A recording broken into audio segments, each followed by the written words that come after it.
we scored, go in the playoffs. I can't believe I missed that. Every time I'm buzzed, I spend too much time on my phone. I should take your phone away. No. I'll call for a ride. Wait, why does my face look like that? When I was growing up, my mom was extremely tidy. We were trained to put things back where we got them from. One day, when I walked into my mom's house, I felt like I walked to someone else's house. There was stuff everywhere, and just growing up the way I grew up and to see this transition was very alarming. When Sean talked to me, it was a wake-up call, and that's when I went to the doctor. Put the keys down, Kevin. But I'm gonna drive home. There are several warning signs present that you shouldn't be driving. I've taken 25 selfies in the last 10 minutes. 26. Yep, I'm definitely gonna call a ride home. Touchdown! Did you see that? Whoa, we scored? Yeah, we scored, go in the playoffs. I can't believe I missed that.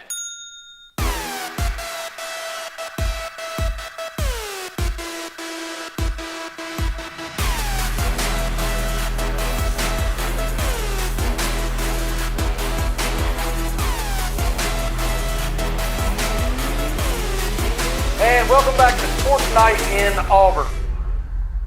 Temperatures are dropping on the plains, and apparently so are coaches. The football program parted ways with its head coach, and both basketball programs barely squeaked out an overtime win. Welcome back to Sports Night in Auburn. We're happy to have you here. I'm Kitty Diamond. And I'm Brooks Crew, and if you thought basketball and football was all, well, you're in store for conference championships, dominant performances from ranked squads, and more. But Kitty, what's been the buzzword of the week? You know, after Bruce Pearl left, I would have told you it was expectations, but now it's clear that everyone is saying patience. There's no bigger news on the plains this week than Hugh Freeze's dismissal from the program. That's right. The screaming horde of Auburn fans seem to have finally gotten their way as the university announced on Sunday that it would be parting ways with third-year head coach Hugh Freeze after an abysmal showing in last week's Kentucky game. His experience was far from unique, as college football has fired 4 major head coaches in the past 4 weeks. DJ Turkin, the team's defensive coordinator, is set to take over the Tigers until the university can find a suitable candidate to fill the position. John Cohen, Auburn University's athletic director, had quite a lot to say about the decision and steps moving forward. Take a listen. I mean, our fan base is incredible. I just, from the moment I stepped onto this campus and I went to my first football game, which was Texas A&M, it was obvious to me this place is different. We have incredibly loyal fans. We have fans who have shown patience. We have fans who have given in every way. They've given their time, they've given financially, they have given in every way. Now it's time for us to give back. And that's one of the many reasons we had to make this decision. There was that word again. Many thought Hugh Freeze, despite struggles, would remain Auburn's head coach for the rest of the year. That was until the Kentucky game. And perhaps the most disappointing showing of all in recent memory of Auburn football. The Tigers were stifled by Kentucky, who's statistically the worst team in the SEC until arguably Auburn now. The Tigers managed just 3 points in that game, and even those were off field position that was so graciously given by the defense. Auburn juggled quarterbacks throughout the matchup as neither Jackson Arnold nor Ashton Daniels seemed to be able to generate any momentum for the team. The stands were half empty by halftime, and Coach Freeze walked out of his final game in Jordan-Hare to a chorus of boos and chants for his firing. Not quite the way to leave a legacy. Eagle Eye's own Barrett Brown was on the sideline for the historic loss, and she has the full story now. On November 1st, Auburn fell to number 16 Kentucky 10-3 in Auburn's military appreciation game in Jordan-Hare. From the first snap, Ashton Daniels struggles to get the offense going behind center, only accumulating 63 total yards in the first quarter. However, Auburn fought hard. Kieron Crawford and Xavier Atkins share a quarterback sack, holding Kentucky to only 98 yards in the first half. Ashton used his legs to gain 48 rushing yards in his first start as a Tiger. Despite a slow night for Cam Coleman, his 34 receiving yards would still lead the Auburn offense. Kentucky strikes first on a 48-yard field goal from Jacob Callaway. A shift in momentum sparks the Auburn team with Elijah Melendez grabs his first career interception. Jeremiah Cobb had himself a night. His 72 rushes on 20 carries led both teams. Auburn couldn't quite punch it in, so they turned to Alex McPherson for a field goal. With the help of Cutter Bowley, Kendrick Law converts in the red zone for a Wildcat touchdown and tacks on 13 more receiving yards. While Auburn may be down, the fans knew a one-score game in Jordan-Hare is far from over. Auburn's defense is one of 3 teams not to allow their opponent more than 24 points this season. However, they couldn't pull them out of the hole tonight. Both player and coaches share their frustration with the loss. I wish I could ask for patience, but that's not really something that's that people want to give in this day and time, and I understand that. I just know that we're so dang close. Auburn now has a 4-4 overall record and a 1-4 record in SEC play. Coming up, they will be back in Jordan-Hare November 22nd to play Mercer. With Eagle Eye TV, I'm Barrett Brown. New Auburn head coach DJ Durkin will have his first chance to prove himself as the interim head coach for the Tigers, but the program's plunged him straight into the fire. Durkin's first opponent will be the number 16 Vanderbilt Commodores, who, despite a recent loss to Texas, have been extremely dominant this season. Led by Diego Pavila, the 2-loss Commodores have averaged over 37 points per game, making them even more dangerous to the Tigers' defensive than Arkansas's high-flying offense was. The offense will need to manage more than 3 points this week, as Pavia is sure to take the Auburn defense for a ride as the Tigers look to continue to be on the short list of teams that have yet to allow more than 24 points in a game this season. The other two, number 1 Ohio State and number 2 Indiana.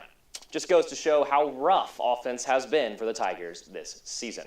When we come back, Eagle Eye insider John Prowell will join Brooks in the studio to discuss the Kentucky game. Hugh Freeze is firing, and we'll look ahead to the Tigers' coaching search and the upcoming Vanderbilt matchup. Stick with us. My mother was always very familiar with her neighborhood, but one day she stopped at the stop sign for much longer than usual, and she didn't know whether she should go forward or turn, and she wasn't even really sure where she was at. It was very unsettling for her. I felt so much better after my son told me, "Mom, I don't want you to worry or be afraid. I'll be there for you, and we'll figure it out." I'll be right back. Hi! You think you're probably sober? Yeah. But you're thinking about taking the back roads home, just in case. If you're probably sober, then why would you do that?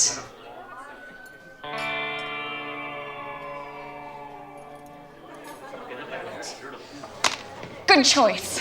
Probably okay isn't okay. If you see a warning sign, stop and call a cab, a car, or a friend. That's a full glass of wine. I'll be chatting you later. Bye-bye.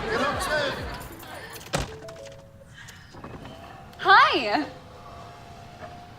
Hoping for a crisp breeze to help keep you alert. Oh, he took a sip of water too. That'll probably help. You were probably gonna turn down the radio too, so you could focus, right? Probably okay isn't okay. Right. If you see a warning sign, stop and call a cab, a car, or a friend. I think the water line is what really drove it home. I blew on him.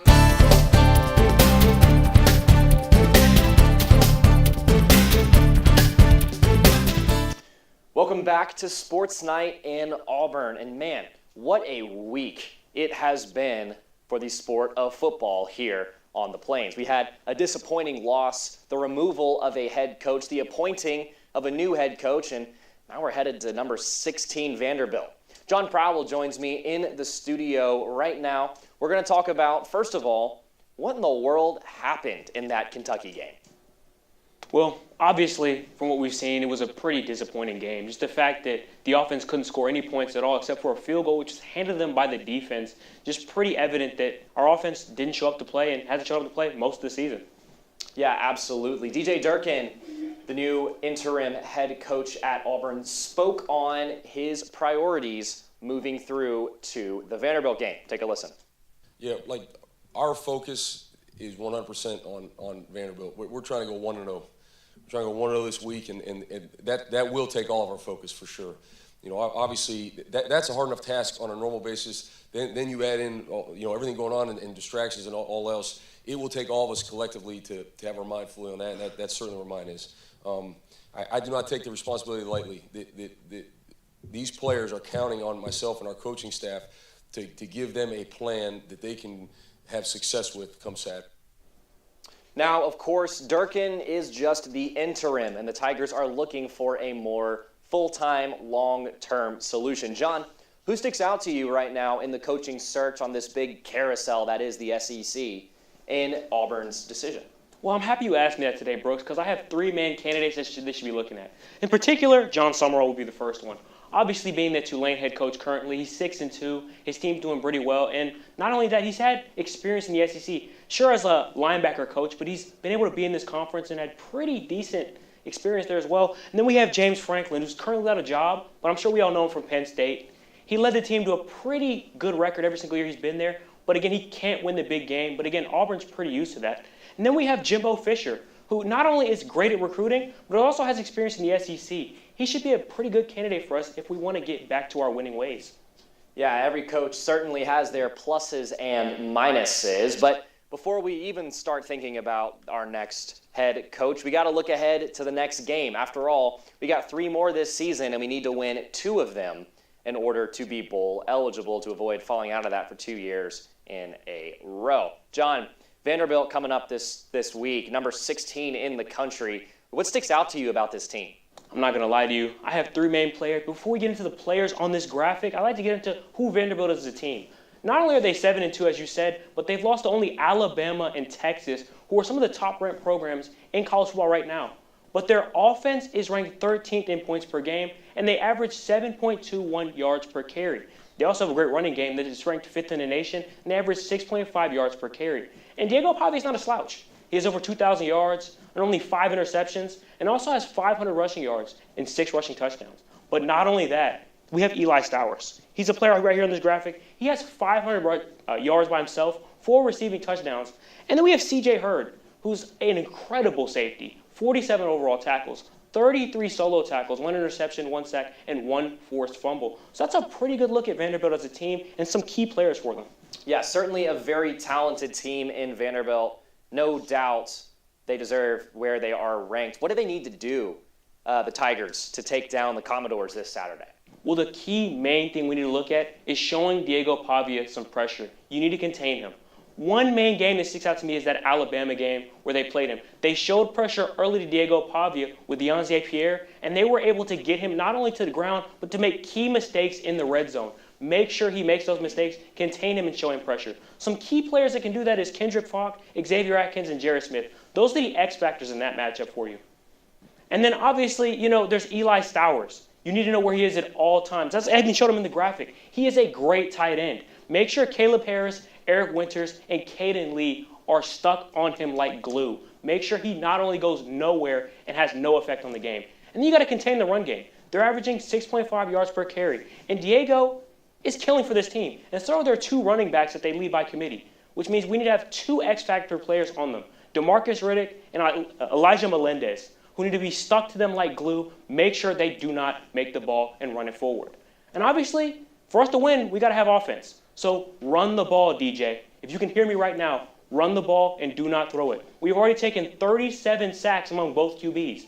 Use Jeremiah Cobb. And that's how we can win this matchup, Brooks. John, thank you for joining us, and I'm sure Coach Durkin is very grateful for your insight. That's all the time we have for this segment, but don't go anywhere. When we return, myself and Eagle Eye reporter Cohen Dalzell will dive into all things Auburn men's sports in Eagle Eye's Men's Minute. Don't go anywhere. Yeah, Sam, Elmo. Oh, hey, Julia. Are you ready to play band with us? I'm going to play my clarinet. And Elmo's going to play his drum. Drum loud. Oh, well, you know what to do, Julia. Julia knows. Mm-hmm. With Julia's autism, loud sounds can be too much. But she still loves to make music. Play band. Early screening for autism can make a lifetime of difference. Find out more at screenforautism.org. Put the keys down, Kevin. But I'm gonna drive home. There are several warning signs present that you shouldn't be driving. My text to emoji ratio has gotten a little out of hand. A little? Yep, I'm definitely gonna call a ride home. Yo, Scott. Hey. I'm heading out, man. You want to ride? No, I got my car, but I actually really need to go to the bathroom. You know what? I was just in there. The line is like 10 people long. You know, I think I'll just...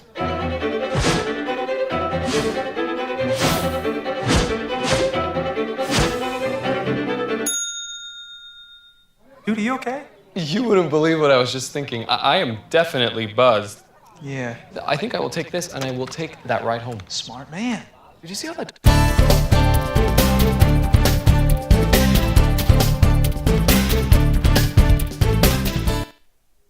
We've officially reached the time of year where Auburn winter sports overlap with the fall sports. Stephen Pearl's squad had their final exhibition game against Memphis just last week. Both teams dueled in Atlanta, with Auburn claiming the win. It was decisive for the Tigers, as the final score was 100-71. Splitting their exhibition games, Auburn fans were finally ready to have their Tigers play at home. I think they needed to see what Stephen Pearl in action to know that this era was real. Auburn men's basketball started off their regular season in a way few expected, a gritty, hard-fought overtime win over Bethune-Cookman. The Wildcats just couldn't seem to miss this matchup, and Auburn's cohesion looked shaky at best. The Tigers squeaked out a win against the Wildcats, 95-90 in overtime, but obviously pretty far from the type of win Auburn has been looking for to start its season. BCU just couldn't seem to miss, shooting over 50% from the three-point line, regardless of whether the shooters were open or contested. Conversely, Auburn made just 26% of its three-pointers and was blocked 8 times by the Wildcats. Quentin Hetty headlined the Wildcats offense with 21 points, while Seneca Willoughby shot a staggering 80% from beyond the stripe to force overtime against the Tigers. Transfer senior Keyshawn Hall smothered the stat sheet for the Tigers, scoring 28 while shooting 50% from the three-point line. He also made 16 of his 18 free throws, keeping the Tigers on top throughout the game. After his first win with the program, here are Stephen Pearl's thoughts. So, I just, I know Auburn fans are tired of being told to be patient, so we're going to get our to work. But we, it's a group of 10 new guys, so it is going to take time for this group to learn, to grow, and to get better, and that's something that we're committed to doing every single day. Up next for the Tigers is a Thursday matchup against Merrimack, in which the team surely hopes to get things moving a little more smoothly. Now, we'll swing it on over to Eagle Eye reporter Cohen Dalzell, who I'm told unfortunately lost his IM soccer game last night, but it was a very talented team that he lost to. And he also has some cross-country news for you. Cohen? Yeah, Brooks, you got us on that front, but I got the viewers on some Auburn cross-country. Auburn men's cross-country hit the ground running into the postseason as they competed in the SEC Cross-Country Championships. The Auburn men took the 12th in the championships, with star Nixon Chevy speeding his way into second place in the men's 8K. The Kenyan ran his season best on the 8K, timing 23 minutes and 11 seconds. The Auburn women finished 16th, with senior Jean Coetzee leading the women in the 6K, finishing 68th with a 21:42. Swinging it on over to the Diamond, Auburn baseball finishes up their fall ball campaign this Saturday, November 8th, as they travel to play Kennesaw State in an exhibition matchup at Mickey Dunn Stadium, just north of Atlanta in Kennesaw. It's the last time until February that you'll be able to see the Tigers on the Diamond.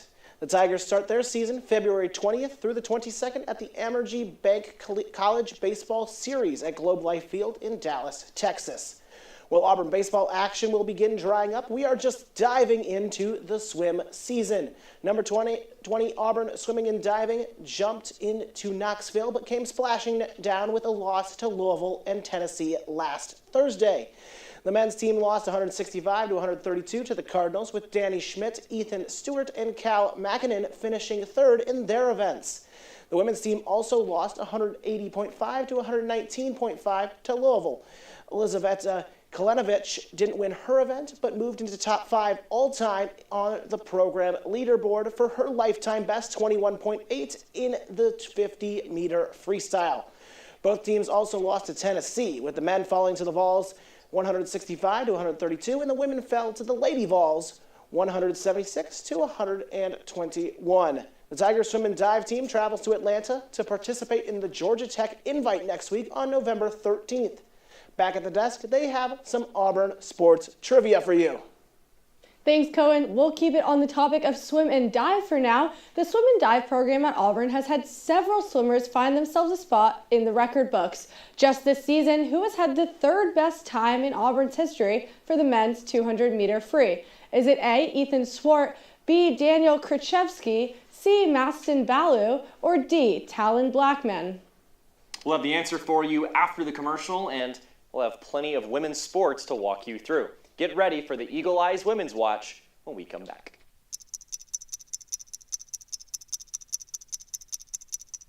My parents weren't fluent in English, so in school I had to be independent and take initiative, and that's how I handle every project I get. Hey Kevin, you thinking about retirement? I'd love to, but I'm pretty busy with all this. Yeah, hey, let's meet our retirement coach, Avo. A is for taking action. Not anxiety? No, Kevin, you're gonna be fine. You sing? Barely. V is for variety. And you dance? Sort of. Come on. O is for optimize your savings. Let Avo lead the way. Visit aceyourretirement.org today. Nice. Thanks.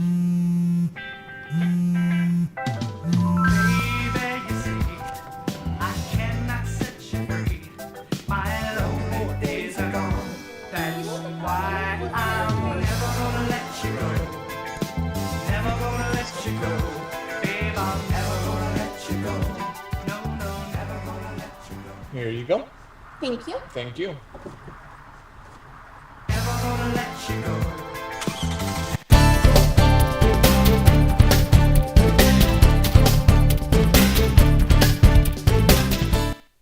Before the break, Kitty asked you, who has the third best time in Auburn history for the men's 200-meter free? Is it A, Ethan Swart, B, Daniel Krzyzewski, C, Mastin Balu, or D, Talon Blackman? The correct answer, B, Daniel Krzyzewski. He claimed that feat at the Tigers' most recent tournament in Knoxville, swimming a time of 1:32.72. To kick off our Women's Watch Strong, let's dive into some equestrian. I mean, geez, these girls are rising to the top, now ranked at number 3 after taking down a powerful number 7 TCU team this past Friday. This was by no means a close-cutting success for the Tigers. The girls took 4 of 5 points in fences, horsemanship, and flat, with especially impressive performances by Avery Glynn, who earned her 3rd most outstanding performance honor of the season on the flat, and Sydney Swallam, who secured her 2nd horsemanship MOP this year. Overall, super impressive work from these Lady Tigers. Make sure to follow along as the team returns home to face off against number 3 South Carolina this coming Saturday. It's a matchup you don't want to miss. Now, back to Cohen for some updates on all things golf and soccer. Number 6, Auburn women's golf traveled to Hawaii to take part in the Nanea Invitational, and after a great first day, they fell a couple spots in rounds 2 and 3 to take 3rd as a team. Anna Davis took 1st place once again, firing on all cylinders and shooting 10 under par individually and leading the team to that 3rd place finish. Charlotte Cantonis also looked great in the podium finish, taking 5th at 8 under par individually.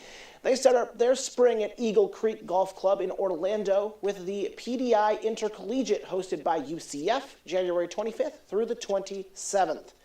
While golf continues to take shots, women's soccer has taken their final shot for the season. The team fell in the first round of the SEC tournament in Pensacola, Florida, where their opponent was the Bayou Bengals, the LSU Tigers, who claimed the match 3-2. On a brighter note, it is also important to add that a couple Auburn soccer players received some conference honors. First, Hayden Colson got a first-team All-SEC bid. Aaron Fleury received an impressive third-team All-SEC honor, and freshman standout Lily Devereaux got an SEC All-Freshman honor as well. Huge congratulations to these remarkable athletes. Kitty, with that ending, how are the new beginnings looking? Well, just yesterday, the Tigers faced off against Charlotte to kick off a new Larry Vickers era. Needless to say, they started on a high note with a 14-0 run in overtime to secure a comfortable 71-58 win over Charlotte. Here's a glimpse from Larry Vickers' first win in the orange and blue. Great job, y'all.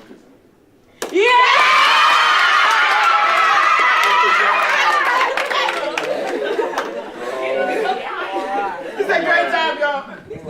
Hey, great job. Woo! Okay. Have y'all heard the old folks saying, getting the butter from the duck? No. Y'all got the butter from the duck today. We look forward to seeing how the Tigers continue to perform as we look ahead to this Saturday, where Auburn will face off against Alabama State back home in Neville Arena. Cohen, what do we have coming up for the women's tennis program? Well, Brooks, Auburn women's tennis is into the home stretch of the postseason as they look to the ITA South Sectional Championships. This takes place this weekend in Baton Rouge, Louisiana. The tournament is the last of the year before the NCAA singles and doubles championships later this month. Now over to another diamond sport, women's softball. Auburn softball is back for their last fall ball exhibitions before the new season starts in 2026. The Tigers host Wallace State this Friday, November 7th, and Florida State this Saturday, November 8th at Jane B. Moore Field. It gives the Lady Tigers one more chance to get a little tune-up before this winter. Currently in action, the volleyball team is looking to stay the course. Auburn traveled to Columbia, South Carolina to take on the Gamecocks. Auburn came out the victors 3-1 as they try to make their way into the NCAA tournament with some late season wins.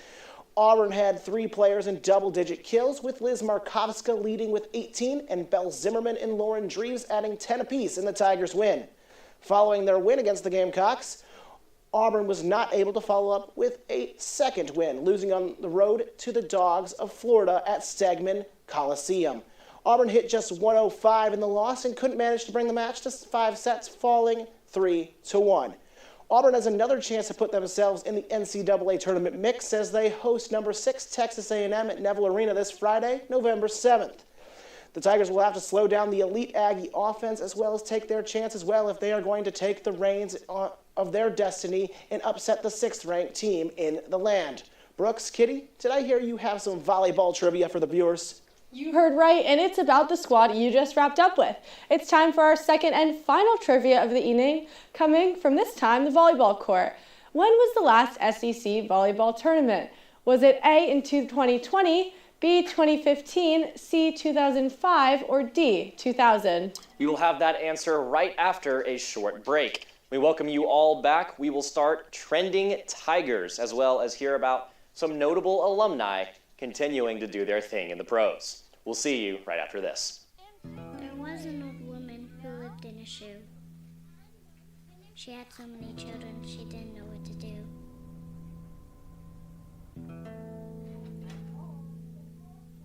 She gave them some broth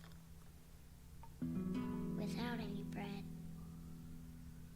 and kissed them all soundly and put them to bed. Hunger is a story we can end. End it at feedingamerica.org.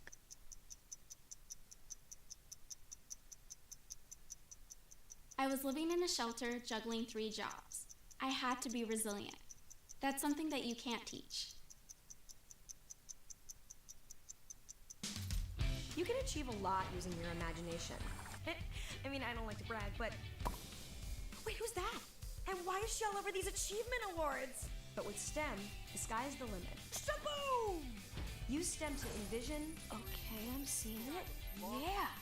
Invent... Got any ideas? I've got a few, actually. And create a better world. Told you she's super smart. If she can STEM, so can you. Find out more at She Can STEM. There was an old woman who lived in a shoe. She had so many children she didn't know what to do.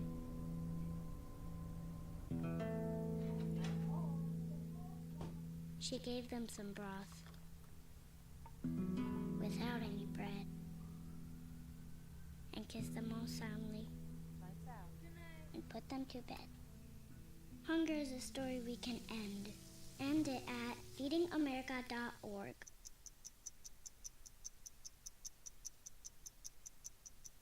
I was living in a shelter juggling 3 jobs. I had to be resilient. That's something.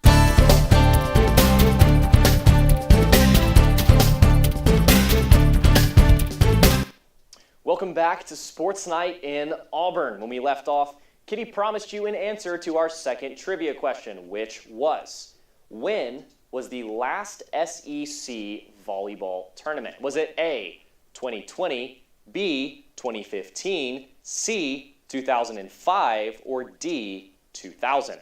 For those of you guessing letter C, you would be correct. The last SEC volleyball tournament was, in fact, in 2005. The SEC apparently decided that a 20-year lapse was long enough, so the conference will return to hosting a volleyball tournament this year.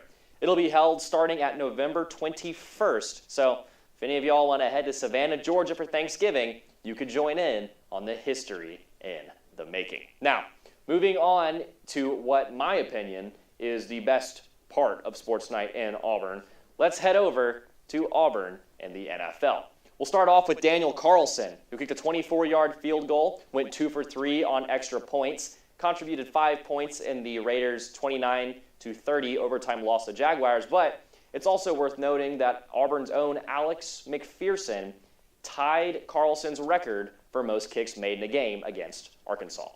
Moving on to Darius Slayton, who had 62 receiving yards on 5 receptions, averaging 12.4 yards per catch in the Giants' 24-34 loss to the 49ers. On the other side of the ball, Austin Keys had 4 tackles and a sack in the Vikings' 27-24 win over my Lions.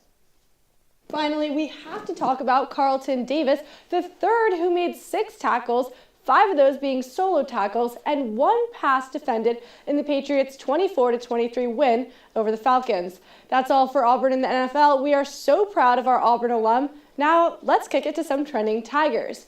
While I'm sure everyone was embracing the Halloween spirit this past weekend, no one ever does it quite like Aubie. I mean, is there a treat better than a surprise from Aubie the Tiger for these adorable kids? Honestly, it makes me rethink whether I've officially aged out of my trick-or-treating years. You think I could go next year? I think you get away with it, but we also have some men's basketball updates. Ira Bowman was promoted to associate head coach, which now means that Ian Borders and Matt Gatens will move up the ranks to assistant coaching positions. Now, you all know it's my favorite part of the show. Let's talk some outfits.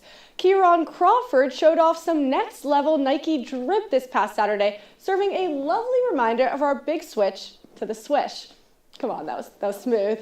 Personally, one of my favorite looks this season, and I can't wait to see these guys show off more of their style this weekend. At least there's something to be excited about. On that note, that's all we have time for today. For more Sports Night in Auburn and Eagle Eye Sports, follow our Instagram and Twitter pages. Make sure to subscribe right here on YouTube and tune in every single week. My name is Kitty Diamond. And for all of us here in the Eagle Eye studio, Cohen and John and everyone behind the camera, our producers are Sophia Weber and Madison Seidel. I'm Brooks Crew. This has been Sports Night in Auburn. Good night and War Eagle.